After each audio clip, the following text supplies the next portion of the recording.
जलती हुई मस्जिदें, बेपर्दा महिलाएं, सिगरेट के धुएं में जलता हुआ सुप्रीम लीडर का तस्वीर।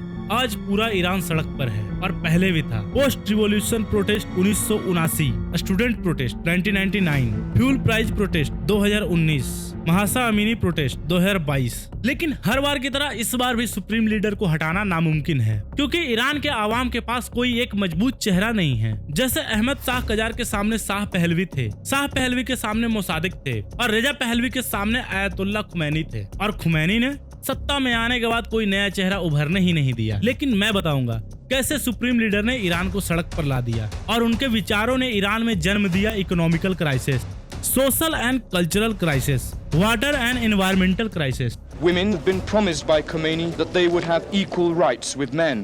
Chador, the traditional shroud of modesty, would not be औरत compulsory. मर्दों के बराबर तथा स्वतंत्र है। वो क्या पहनेगी ये उनके स्वतंत्र विचार होंगे। लेकिन सत्ता में आने के 1 महीने बाद ही उनका फरमान जारी होता है, महिलाओं का सरकारी दफ्तर कार्यालय में हिजाब पहनना जरूरी, और नहीं मानने वालों को सजा के तौर पर 2 महीने की जेल, फाइन, 74 टाइम्स कोड़े से पीटे जाने के प्रावधान थे। और इसी रूल की भुक्तभोगी बनी एक 22 वर्ष की लड़की, नाम महसा अमीनी। इसको लेकर 2022-23 में बड़े स्तर पर प्रोटेस्ट हुए। परिणाम 500 से ज्यादा लोगों की मौत और 1000 से ज्यादा लोगों को जेल में डाल दिया गया। सुप्रीम लीडर ने औरतों के लिए और भी बहुत से कानून बनाए, जैसे मिनिमम मैरिज एज 22 से घटाकर 9 साल कर दी गई। वुमेन के लिए यूनिवर्सिटी में लगभग 93 सिलेबस बैन किए गए। उनमें computer science, civil mechanical engineering और उनमें लॉ भी था, ताकि वुमेन जज न बने। रीजन, औरतों का पहला काम पत्नी और माँ का रोल निभाना होता है। ये सही है या गलत, ये मैं आपके ऊपर छोड़ता हूँ, कमेंट में बताइएगा। और मैं बताऊंगा उस आइडियोलॉजी के बारे में जिसने खुमैनी को ईरान का भगवान बनाया। देश अल्लाह के हुक्म से चलेंगे, यानी सरिया लॉ, और लोगों पर हुक्म की तामील करवाने की जिम्मेदारी सुप्रीम लीडर की होगी।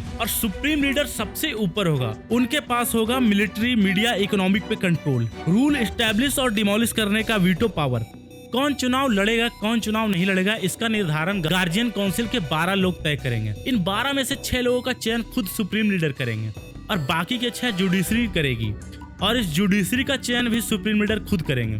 तो सुप्रीम लीडर ही डायरेक्ट और इनडायरेक्ट इन 12 लोगों का चयन करेगी। खुमैनी ने सत्ता में आते ही अपनी खुद की एक आर्मी बनाई, IRGC, Islamic revolution guard Corp. काम इस्लामिक रिपब्लिक और खुमैनी के आइडियोलॉजी को प्रोटेक्ट करना, क्योंकि खुमैनी को रेगुलर आर्मी पे भरोसा नहीं था। और इस IRGC पे सिर्फ और सिर्फ सुप्रीम लीडर का कंट्रोल होगा। और IRGC कंट्रोल करती है navy, military, street level force. लेकिन इराक वॉर के बाद देश की ज्यादातर इकोनॉमी भी IRGC के कंट्रोल में आ गई है, जैसा पाकिस्तानी आर्मी करते हैं। Infrastructure, ports, transport, ship, import export, सारे मेगा प्रोजेक्ट्स IRGC खुद करने लगी है। इससे लोकल कॉन्ट्रैक्टर्स को विदाउट कंपटीशन बाहर होना पड़ा। Through ports IRGC black market, smuggling routes भी कंट्रोल करती है, और ये अर्निंग से वो लोगों के लिए अस्पताल या स्कूल नहीं बनवाते, वो उसे पर्सनल यूज करते हैं आतंकी संगठन को फंड करने के लिए, जैसे हिजबुल्लाह, हमास, हुतीज, PMF। लिस्ट लंबी है। हाल में इजराइल के साथ हुए वॉर ने भी ईरान को इकोनॉमिकली रास्ते पर लाया है। और कारणों पे नजर दें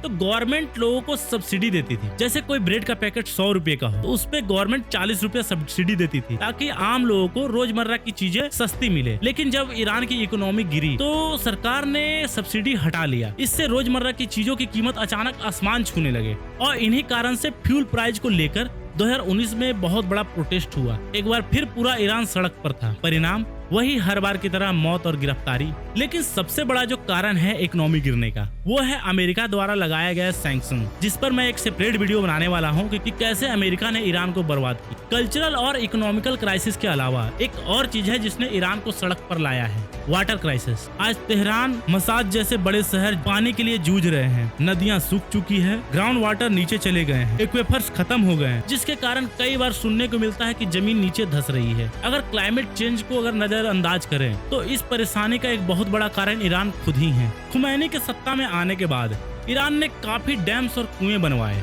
लेकिन ज्यादातर बिना ज्योग्राफिकल क्लाइमेट सर्वे के।